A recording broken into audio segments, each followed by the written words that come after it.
Welcome back दोस्तों। आज मैं आपके सामने रिसेंटली तेलुगु लैंग्वेज में रिलीज हुई एक जबरदस्त हॉरर थ्रिलर मूवी को लेकर आया हूँ। एक्चुअली मूवी में हॉरर है भी और नहीं भी, लेकिन थ्रिलिंग और ट्विस्ट काफी सारे हैं। आधे घंटे तक मूवी नॉर्मल से चलने लगती है। आधे घंटे के बाद मूवी की असली कहानी स्टार्ट होती है। सो आप लोग आधे घंटे तक थोड़ा बोर मत होना और इसी तरह से वीडियो को पूरा देखना जरूर। बहुत ही मजेदार कहानी है। तो अब चलिए फटाफट से वीडियो को स्टार्ट कर लेते हैं। उससे पहले लुटा दो प्यार, फॉलो ऑन इंस्टाग्राम। कहानी की शुरुआत में ही मूवी का हीरो कार्तिक और उसके 3 फ्रेंड्स दारू पीते हुए एक हॉरर मूवी देखते रहते हैं। लेकिन कार्तिक को यह हॉरर मूवीज देखना बिल्कुल भी पसंद नहीं होता। वो टीवी स्विच ऑफ कर देता है। इसके बावजूद भी कार्तिक के फ्रेंड्स इसी आत्माओं के बारे में डिस्कस करने लगते हैं। एक फ्रेंड कहने लगता है, अरे मैंने सुना है कि किसी को कोई आत्मा नजर आती है, लेकिन बचपन से लेते हुए आज तक मुझे एक भी आत्मा नजर नहीं आई। आखिरकार क्या सच में आत्माएं भूत प्रेत होते हैं? दूसरा फ्रेंड कहने लगता है कि इसी के बारे में रिसेंटली मैंने एक वीडियो देखा था। उस वीडियो में भूत प्रेत के बारे में एक बंदा बहुत ही अच्छी तरीके से एक्सप्लेन किया। इस तरह से अपने फोन में वो वीडियो प्ले करके दिखाने लगता है। कार्तिक नहीं देखता। उस वीडियो में वो बंदा ये कहने लगता है कि स्पिरिट्स वगैरह और कुछ नहीं, एक साइंस है। हमारे दुनिया में पॉजिटिव और नेगेटिव एनर्जीज होते हैं। क्या आपके दिमाग में कभी ये बात आई थी कि कुछ आत्माएं दूसरे बंदों को नजर आती है, हमें क्यों नहीं? It's also one kind of a science. हर एक इंसान के अंदर बहुत ही डिफरेंट ऑरा और एनर्जी होती है। सो दूसरे एनर्जीज ऐसी ही एनर्जी से अट्रैक्ट होती है। अट्रैक्शन करने की वजह कुछ भी हो सकती है, इमोशनली अटैच या गुस्सा, blood relation, whatever it may be. अब इसी वीडियो के दरमियान में कार्तिक वो फोन लेकर साइड में पटक देता है। अपने फ्रेंड से कहने लगता है, अरे यार कोई अच्छा मस्त गाना लगाओ, ये क्या फालतू की बड़बड़ है।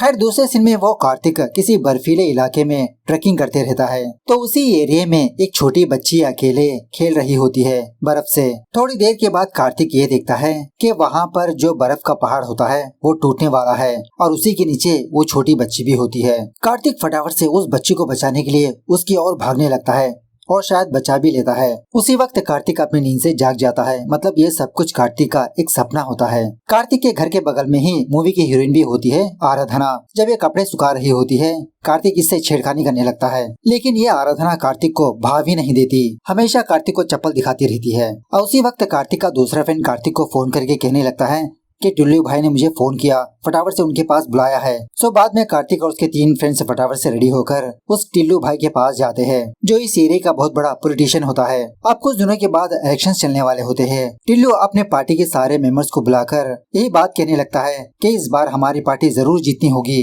इस बार मैं कुछ ज्यादा ही पैसे खर्चा करने वाला हूँ। टिल्लू कार्तिक से भी कहने लगता है कि देखो कार्तिक, ये इलेक्शन हमारे लिए बहुत ही इम्पोर्टेंट है। सारा यूथ मुझे ही वोट देना चाहिए। इसके लिए तुम प्रिपरेशन कर दो, मतलब कुछ स्पोर्ट्स वगैरह प्लान करो, यूथ को प्राइज मनी दो, स्पोर्ट्स किट्स दो। इस टिल्लू का एक छोटा भाई भी होता है जिसका नाम होता है मुन्ना। दूसरे सीन में आराधना की फैमिली को दिखाया जाता है। इसके घर में आराधना और इसकी माँ ही होती है। तभी आराधना के कुछ फ्रेंड्स आराधना के पास आकर उसी स्पोर्ट्स कंपटीशन के बारे में बात करने लगते हैं कि गर्ल्स के लिए वॉलीबॉल का कंपटीशन है, चलो हम लोग भी पार्टिसिपेट करते हैं, प्राइज मनी कुछ ज्यादा ही है। पहले तो आराधना नहीं मानती क्योंकि इसको वॉलीबॉल खेलना नहीं आता, लेकिन इसके फ्रेंड्स इसको मनाने लगते हैं और उसी तरह से ये भी कहने लगते हैं कि इस स्पोर्ट्स को कंडक्ट करने वाला वही तुम्हारा बगल वाला बंदा है, कार्तिक। सो बाद में कार्तिक और उसके फ्रेंड्स स्पोर्ट्स कंपटीशन की तैयारियां शुरू कर देते हैं। अब वॉलीबॉल की मैच के टाइम पर आराधना ढंग से खेल ही नहीं पाती क्योंकि इसको आता ही नहीं, लेकिन इसके बावजूद भी वो कार्तिक आराधना के लिए क्लैप्स मारते रहता है, मोटिवेशन देते रहता है, वाह क्या खेला तुमने। थोड़ी देर के बाद आराधना के टीम मेंबर्स हार जाते हैं। आराधना किसी जगह पर आकर बहुत ही अपसेट होने लगती है। इसके फ्रेंड्स से कहने लगते हैं कि तुम लोग मेरी वजह से ही मैच हार गए। इसके फ्रेंड्स कहने लगते हैं, अरे आराधना, हमारी टीम सेकंड आई है और यहाँ पर भी प्राइज मनी मिलता है, चिल करो यार। और उसी ग्राउंड में जब कुछ लोग क्रिकेट की प्रैक्टिस कर रहे होते हैं तो कार्तिक भी आराधना को इम्प्रेस करने के लिए अपने हाथ में बैट लेकर क्रिकेट खेलने लगता है। और कुछ ज्यादा ही इम्प्रेस करने के लिए कार्तिक बैट छोड़कर स्टंप लेता है। स्टंप से बाल तो नहीं मारता, लेकिन वो स्टंप आराधना के सर को जाकर लग जाती है। उसके बाद क्या था, आराधना के सारे फ्रेंड्स आराधना को हॉस्पिटल ले जाते हैं। डॉक्टर कहने लगता है कि कुछ ज्यादा ही खून बह चुका है, 2 दिन तक रेस्ट करना पड़ेगा, अगर थोड़ा सा नीचे लगता तो आंख फूट सकती थी। बाद में आराधना के फ्रेंड्स आराधना से कहने लगते हैं, क्या आराधना, तुम उस कार्तिक की सारी आकड़ निकाल दो, फटाफट से पुलिस वालों के पास जाकर उसके खिलाफ कंप्लेंट दर्ज कर दो। देखो तुमको जख्मी करने के बावजूद भी उसने तुमको सॉरी नहीं कहा। और उसी वक्त कार्तिक अपने हाथ में पाइनएप्पल लेकर आराधना के पास आता है, बहुत सॉरी बोलने लगता है कि देखो मैंने तुमको जानबूझकर नहीं मारा, बस हाथ से वो स्टंप फिसल गया, मैंने जो किया वो गलत है, अगर तुम मुझे पनिशमेंट देना चाहती हो तो पुलिस में कंप्लेंट दर्ज कर दो। लेकिन आराधना कार्तिक से बात ही नहीं करती, चुपचाप बैठी रहती है। थोड़ी देर के बाद जब आराधना डिस्चार्ज होती है तो उस हॉस्पिटल की एक नर्स किसी को फोन करके कहने लगती है कि सर आप जिसको ढूंढ रहे हो वो हमारे हॉस्पिटल पर आए हैं। वो बंदा उस नर्स से कहने लगता है कि आप उनको मॉनिटर करते रहो। बाद में दूसरे बंदे को फोन करके कहने लगता है कि वो लोग मिल चुके हैं। दूसरी तरफ वो पॉलिटिशियन टिल्लू किसी स्वामी जी के पास आकर यही बात पूछने लगता है कि स्वामी जी, अब तक मैं 2 बार हार चुका हूँ, क्या इस बार मैं इलेक्शंस में जीतूंगा या नहीं। तो वो स्वामी जी टिल्लू को कुछ बातें बताने लगता है। क्या बताता है ये हमको बाद में पता चलेगा। उसी रात कार्तिक और उसके 3 फ्रेंड्स दोबारा मिलकर दारू पीते रहते हैं। जब इसके फ्रेंड्स अपने फैमिलीज के बारे में बातचीत कर रहे होते हैं तो कार्तिक बहुत ही फील होने लगता है, क्योंकि कार्तिक अनाथ होता है। अगर मेरी भी फैमिली, मेरा भी फादर होता तो मुझे भी डांटा होता या तो फिर घर जल्दी आने के लिए कहा होता। इसी बात में कार्तिक ये देखता है कि आराधना उसी रास्ते से गुजर रही है। दोबारा कार्तिक आराधना से बात करने की कोशिश करने लगता है, छेड़खानी करने लगता है। आराधना दोबारा कार्तिक को चप्पल दिखाने लगती है। कार्तिक का फ्रेंड कार्तिक को डांटने लगता है, अरे यार, हमेशा तुम उस लड़की से छेड़खानी करते हो, वो लड़की तुमको देखती भी नहीं। कार्तिक कहने लगता है कि पता नहीं यार क्यों, वो लड़की मुझे बहुत ही भा गई। मैं तो फिक्स हो गया वही मेरी सोलमेट है। उस दिन जब मैंने उसको हट किया उसने मुझे कुछ भी नहीं कहा, तो उस पर मैं और फिदा हो गया। सो इस तरह से दूसरे दिन से कार्तिक आराधना की नजर में आने की कोशिश करते रहता है, लेकिन एजुअल से आराधना इसको देखती तक नहीं, क्योंकि कार्तिक एक रोडी टाइप का बंदा होता है। तो कौन लड़की एक रोडी से प्यार करेगी। उसके बाद एक दिन कार्तिक ये देखता है कि आराधना के घर के बाहर एक बंदा खड़ा है। यही बंदा कुछ टाइम पहले देखने को मिला था, नर्स से बात किया था। कार्तिक इस बंदे के पास आकर पूछने लगता है, अरे सर, कौन हो तुम और इस घर की तरफ क्यों देख रहे हो। ये बंदा कहने लगता है कि मेरा नाम डॉक्टर शिंदे है। एक्चुअली 7 महीने पहले मेरी बीवी ने मुझे छोड़ दिया था, तो तब से मैं उन लोगों को ढूंढ रहा हूँ। अब जाके इस घर का एड्रेस मिला मुझे, लेकिन घर को तो ताला लगा है। कार्तिक बहुत ही खुश होने लगता है, अच्छा ये तो हमारे ससुर जी है। शिंदे से कहने लगता है कि एक्चुअली आज संडे है ना, आराधना उसकी माँ चर्च गए है। अब उसी वक्त कार्तिक का फ्रेंड कार्तिक को फोन करके ये बात बताने लगता है कि अरे यार, उस मुन्ना को किसी ने मार दिया। तो ये सुनने के बाद कार्तिक और उसके फ्रेंड्स फटाफट से टिल्लू भाई के पास जाते हैं। कार्तिक का फ्रेंड कार्तिक से कहने लगता है कि सुनने में आया है कि दूसरे गैंग वालों ने मुन्ना को मार दिया गला काटकर कल रात। इलेक्शंस होने की वजह से भाई चुपचाप बैठे हुए हैं, वरना अब तक बहुत ही हंगामा हो चुका होगा। जब पुलिस वाले इस टिल्लू भाई के पास आते हैं तो टिल्लू पुलिस वालों से कहने लगता है कि आप लोग इस केस वेस के चक्कर में मत पड़ो, मैं खुद अपने हाथों से उसे मारूंगा गला काट कर। खैर थोड़ी देर के बाद कार्तिक और उसका फ्रेंड ये देखते हैं कि वो आराधना ऑटो से कहीं पर जा रही है। एक्चुअली आराधना एक स्पोर्ट्स एकेडमी पर आई होती है। अंदर जाकर देखने पर आराधना बहुत ही जबरदस्त तरीके से बैडमिंटन खेलती रहती है। कार्तिक तो बहुत ही खुश होने लगता है, अरे यार ये तो बहुत ही मस्त प्लेयर निकली। खैर गेम खत्म होने के बाद आराधना का कोच आराधना को अप्रिशिएट करने लगता है कि बहुत ही इम्प्रूवमेंट किया है तुमने। अपने कोच से कहने लगती है कि सर, सिंगापुर में जो टूर्नामेंट चलने वाला है उसका डेडलाइन करीब आ चुका है। इसका कोच कहने लगता है, अरे सॉरी आराधना, अमाउंट अरेंज नहीं हो पाया, नेक्स्ट ईयर देखते हैं। अब आराधना का तो यही सपना होता है कि बहुत बड़ी बैडमिंटन प्लेयर बने। इस दिन के लिए इसने काफी मेहनत की। टूर्नामेंट में पार्टिसिपेट होने के लिए 3 लाख रुपए चाहिए। अब इन दोनों की सारी बातें कार्तिक और उसका फ्रेंड सुनने लगता है। कार्तिक अपने फ्रेंड से कहने लगता है कि अब तो ये और भी भाग गई, मैं ही इसकी सपोर्ट करूंगा। दूसरी तरफ वो टिल्लू भाई उस बंदे को पकड़ ही लेता है जिसने इसके भाई को मारा। उस बंदे को भी गला काट कर मार देता है। तो उसको मारने के बाद वो टिल्लू भाई दोबारा उस गुरुजी के पास आता है जो कुछ दिनों पहले आया था। वो स्वामी जी कहने लगता है कि तुम्हारा यज्ञ अभी खत्म नहीं हुआ और कुछ करना बाकी है। इस तरह से टिल्लू को कुछ और काम बताने लगता है। उसके बाद वो टिल्लू अपने फादर के पास आता है जो काफी दिनों से बीमार पड़ा होता है बिस्तर पर। कहने लगता है कि हैप्पी फादर्स डे पापा, मेरे जीतने तक तुमको जिंदा रहना पड़ेगा।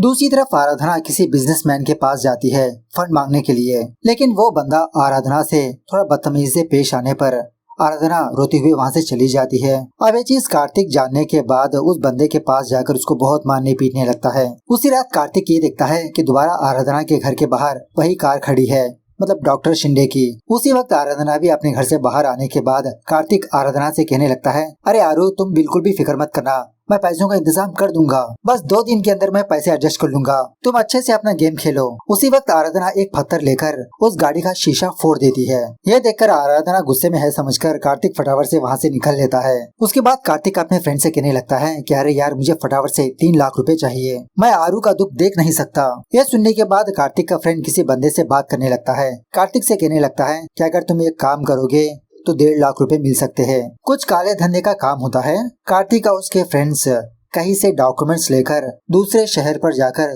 किसी दूसरे बंदे को दे देते हैं पुलिस से बचकर। सो ये काम करने के बाद कार्तिक को 1.5 लाख रुपए मिलते हैं। जब कार्तिक और उसका फ्रेंड वापस अपने घर पर आते हैं तो कार्तिक ये देखता है आराधना और उसकी माँ घर पर मौजूद नहीं। ये सोचने लगते हैं कि पैसे एडजस्ट करने के लिए कहीं पर गए होंगे। कार्तिक बाकी पैसे एडजस्ट करने के लिए उस टिल्लू भाई के पास जाता है। टिल्लू कार्तिक को एक पार्सल देकर कहने लगता है कि इस पार्सल को तुम किसी जगह पर छुपाओ, इलेक्शन खत्म होने के बाद मैं तुमसे मांगूंगा। कार्तिक पूछने लगता है कि इस पार्सल में क्या है भाई। टिल्लू कहने लगता है कि तुम्हें जानने की जरूरत नहीं, मैं तुम्हें पैसे दे दूंगा और तुम इस पार्सल को मत ओपन करना गलती से भी। जब कार्तिक वापस अपने घर पर आ रहा होता है तो अभी इसका फ्रेंड फोन करके कहने लगता है, अरे यार पुलिस वाले हम सारे घर के पास आकर चेकिंग कर रहे हैं, नेक्स्ट तुम्हारे घर के पास भी आएंगे, तुम थोड़ा संभल कर रहना। अब कार्तिक के पास तो टिल्लू का पार्सल है, अगर ये घर जाएगा तो पुलिस वालों को ये पार्सल मिल जाएगा। सो इस रात छुपने के लिए कार्तिक आराधना के घर के अंदर चला जाता है। वैसे भी घर के अंदर कोई भी नहीं। उसी वक्त शॉकिंगली आराधना कार्तिक के सामने आती है।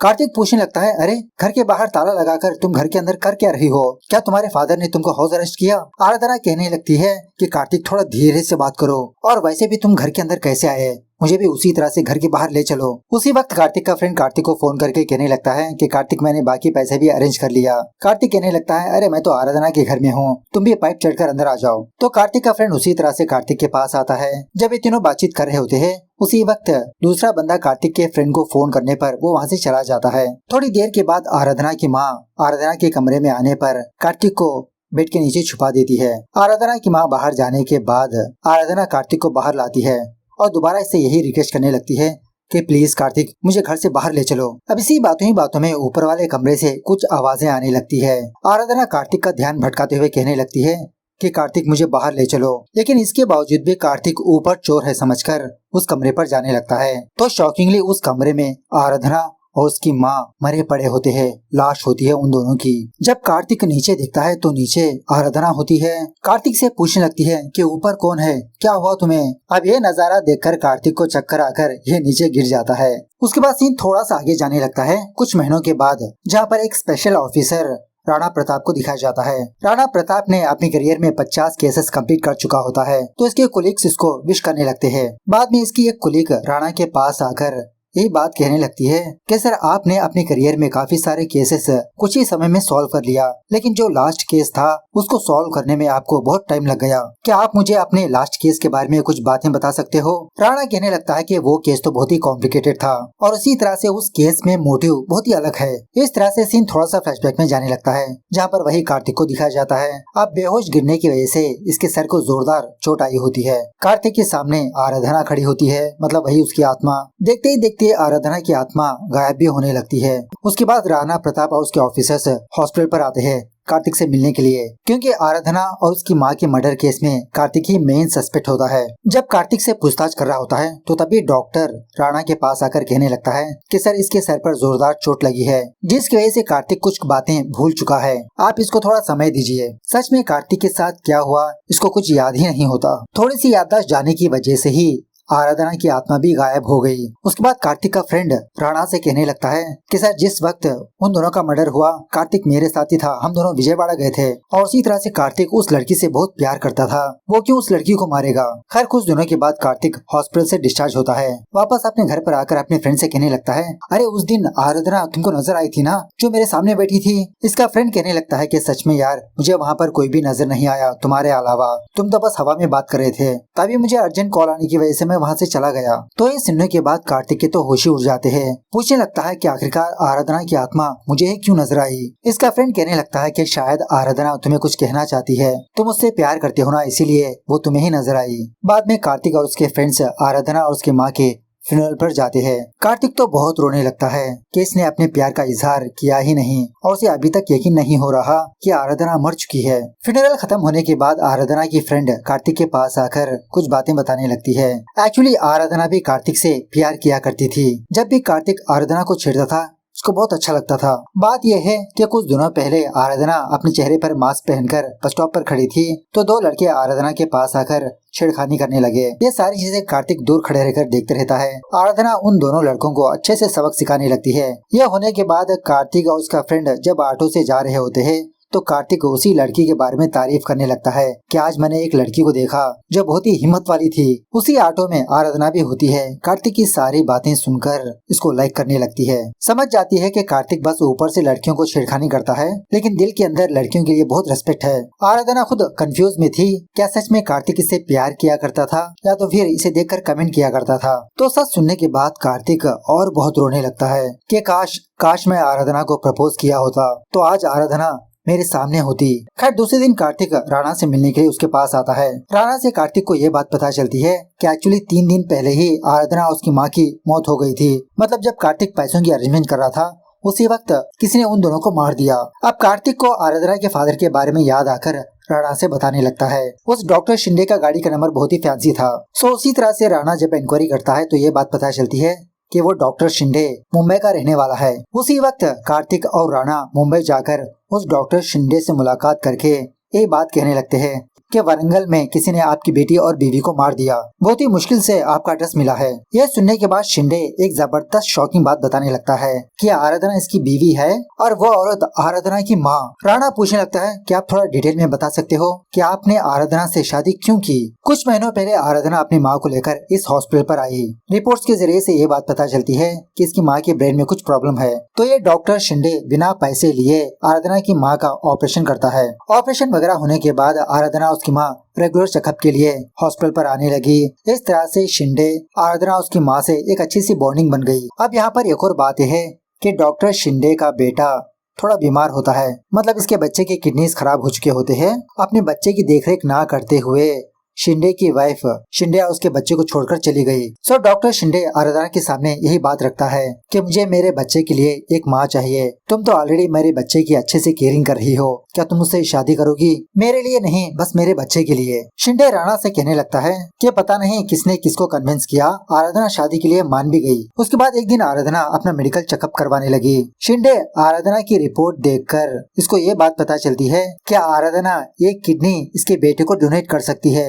सब कुछ मैचिंग है। शिंदे बहुत ही हिम्मत जुटाकर आराधना उसकी माँ के पास जाकर यही रिक्वेस्ट करने लगा कि आराधना, क्या तुम अपनी एक किडनी मेरे बेटे को डोनेट कर सकती हो? दूसरे दिन ही मेरी बीवी आराधना और उसकी माँ मुंबई छोड़कर दूर चले गए। 7 महीनों के बाद मुझे उन दोनों के बारे में पता चला, इसीलिए उस दिन शिंदे आराधना के घर के बाहर था। आराधना उसकी माँ से कहने लगा कि आराधना, तुम अपनी किडनी मत दो, बस तुम वापस लौट चली आओ मेरे बेटे के लिए। लेकिन आराधना शिंदे के साथ जाने से मना करने लगी और उस रात आराधना को गुस्सा आकर पत्थर लेकर शिंदे की कार पर फेंक दिया था। जब कार्तिक आराधना के पास आया था, शिंदे राणा से कहने लगता है, यहाँ पर कुछ जरूरी काम होने की वजह से मैं वापस लौट चला आया और आज आप मेरे पास आकर उन दोनों की मौत की खबर सुना रहे हो। सब कुछ सुनने के बाद राणा शिंदे पर ही शक करने लगता है। इसका मतलब किडनी हासिल करने के लिए तुमने आराधना को मार दिया। डॉक्टर शिंदे कहने लगता है कि अगर मैं किडनी के लिए ही आराधना को मारता तो आराधना की किडनी मिसिंग हो चुकी होती। सो राणा कार्तिक से कहने लगता है, नहीं, ये डॉक्टर शिंदे आराधना को नहीं मारा होगा। बाद में कार्तिक वापस अपने घर पर आकर अपने दोस्तों से यही बात कहने लगता है कि आराधना को ऑलरेडी शादी हो चुकी थी। यह सुनने के बाद इनके तो होश ही उड़ जाते हैं। कैसी घटिया लव स्टोरी है भाई तुम्हारी। इसी बातों में तुम्हें कार्तिक का फ्रेंड कार्तिक से कहने लगता है कि टिल्लू भाई तुमसे बहुत ही खुश है। उन्होंने तुमको जो पार्सल दिया वो तुमने अच्छे से छुपा दिया, लेकिन कार्तिक को उस पार्सल के बारे में याद ही नहीं होता। इसका फ्रेंड कहने लगता है कि वही पार्सल को छुपाने के लिए तुमने आराधना के घर में गए थे। उसके बाद राणा कार्तिक को अपने पास बुलाकर कहने लगता है कि जिस दिन आराधना और उसकी माँ मरी थी उस टाइम उस एरिया के सारे फोन को हमने ट्रैक किया, तो हमको ये बात पता चली कि एक फोन नंबर उस एरिया पर आकर 1 घंटे तक स्विच ऑफ हुआ और दोबारा ऑन हुआ। तो शॉकिंगली वो नंबर टिल्लू को होता है। राणा ऑलरेडी टिल्लू को पुलिस स्टेशन पर बुला चुका होता है। ये टिल्लू राणा को हल्के से वार्निंग करने लगता है कि सर, आप यहाँ पर नए हो, आप मेरे बारे में नहीं जानते। जिस दिन की आप बात कर रहे हो ना, उस दिन मैं टीवी पर लाइव था, इसलिए मैंने अपना फोन स्विच ऑफ कर लिया। सो टिल्लू के खिलाफ भी कोई सबूत न होने की वजह से उसको जाने देता है। कार्तिक राणा से पूछने लगता है कि सर, जिस तरह से आपने फोन नंबर को ट्रैक किया, क्या उसी तरह से हम उनकी बातें सुन सकते हैं? राणा कहने लगता है, हाँ, आजकल टेक्नोलॉजी बहुत ही ग्रो हो चुकी है ना। उसके बाद कार्तिक एक साइबर वाले बंदे के पास जाकर 5000 रुपए रिश्वत देकर एक नंबर बोलकर पर्टिकुलर टाइम पर उन दोनों ने क्या बातचीत किया वो रिकॉर्ड करके देने के लिए कहता है। तो रिकॉर्डिंग सुनने के बाद कार्तिक किसी बंदे से गन खरीदकर दोबारा मुंबई जाता है अकेले डॉक्टर शिंदे से मिलने के लिए। कार्तिक मौका देकर शिंदे को गन से धमकाकर उसके घर पर जाता है। वहाँ पर इन दोनों के बीच कुछ बातें चलने लगती है। थोड़ी देर के बाद कार्तिक शिंदे के घर से बाहर आकर राणा प्रताप को फोन करके कहने लगता है कि सर आप फटाफट से मुंबई आ जाइए। सीन थोड़ा सा फ्लैशबैक में जाने लगता है। मतलब कार्तिक और शिंदे के बीच क्या बात हुई वो दिखाया जाता है।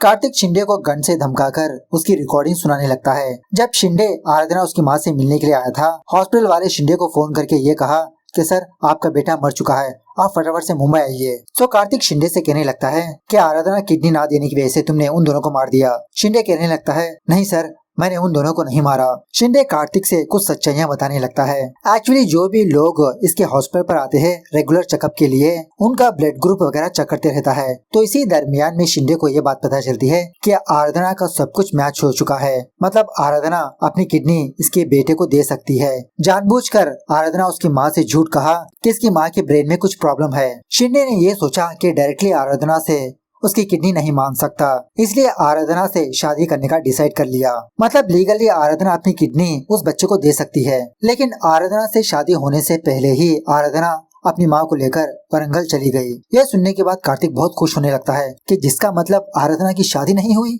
एक्चुअली आराधना जब अपनी किडनी डोनेट करेगी तो ये पहले की तरह स्पोर्ट्स नहीं खेल सकती, लेकिन शिंदे आराधना और उसकी माँ से थोड़ा सा जबरदस्ती करने लगता है कि किडनी देनी ही पड़ेगी। कार्तिक शिंदे से कहने लगता है कि ये सब कुछ सुनने के बाद मुझे ऐसा लगता है कि ये सारा कारनामा तुमने अकेले नहीं किया होगा, तुम्हारे साथ जरूर कोई होगा, कौन है बताओ। उसी वक्त कोई अनजान बंदा कार्तिक के सर पे वार करके बेहोश कर देता है। उसके बाद सीन 1 महीने के बाद शिफ्ट होता है, जहाँ पर कार्तिक टिल्लू से मिलने के लिए उसके पास आता है और उसी तरह से इलेक्शंस भी खत्म हो चुके होते हैं और टिल्लू इस इलेक्शंस में जीतने ही वाला होता है। कार्तिक पूछने लगता है कि टिल्लू भाई आपने क्यों मारा। टिल्लू कहने लगता है अरे कार्तिक क्या बात कर रहे हो, मैंने तुम्हारी लड़की को नहीं मारा। कार्तिक कहने लगता है कि टिल्लू भाई तुमने मेरी जीएफ को नहीं मारा, तुम्हारे भाई को मारा। क्यों मारा तुमने अपने छोटे भाई को। बात यह है कि एक दिन टिल्लू एक स्वामी जी के पास गया था ना, तो वो स्वामी जी टिल्लू से ये कहा कि जब तक तुम्हारे घर के वारिस जिंदा होंगे तुम किसी भी इलेक्शंस में नहीं जीतोगे, वारिस सिर्फ एक ही होना चाहिए। सो वो टिल्लू अपने छोटे भाई को ही मारकर दूसरे बंदे को फंसा दिया। दोबारा वो स्वामी जी टिल्लू से कहने लगता है कि तुम्हारे फादर के वारिस अभी भी जिंदा है, तुम्हारे फादर के पास जाकर पूछो। सो टिल्लू अपने फादर के पास जाकर यही पूछने लगता है कि पापा क्या तुम्हारी दूसरी बीवी थी। तो सच में इसके फादर की दूसरी बीवी थी और वो और कोई नहीं आराधना की माँ होती है। आराधना की माँ आराधना को जन्म देकर अपनी बच्ची को लेकर दूर चली गई। सो टिल्लू आराधना को मारने के लिए उसके घर के पास गया था, लेकिन वो दोनों ऑलरेडी मरे पड़े थे। टिल्लू यही बात वो स्वामी जी को जाकर बताने पर स्वामी जी ने टिल्लू से ये कहा कि जिस हथियार से उन दोनों को मारा वो हथियार पैक करो, उसे पूजा करनी होगी। सो उसी वक्त कार्तिक टिल्लू के पास आने पर वो पार्सल कार्तिक को दे दिया था कहीं पर छुपाने के लिए। सीन दोबारा थोड़ा फ्लैशबैक में जाने लगता है। एक्चुअली कार्तिक पर हमला करने वाली शिंदे की बीवी होती है। यह बंदे भी कार्तिक से जबरदस्त शॉकिंग बातें बताने लगती है कि आराधना और उसकी माँ को मैंने ही मारा। जब शिंदे को ये बात पता चली कि आराधना के सारे मेडिकल रिपोर्ट्स इसके बेटे से मैच हो चुके हैं, तो शिंदे की बीवी एक जबरदस्त प्लान बनाने लगी। मतलब वही आराधना की माँ का फेक ऑपरेशन करवाओ, उसके बाद मैं तुम्हें डिवोर्स दे दूंगी। बाद में शिंदे आराधना के सामने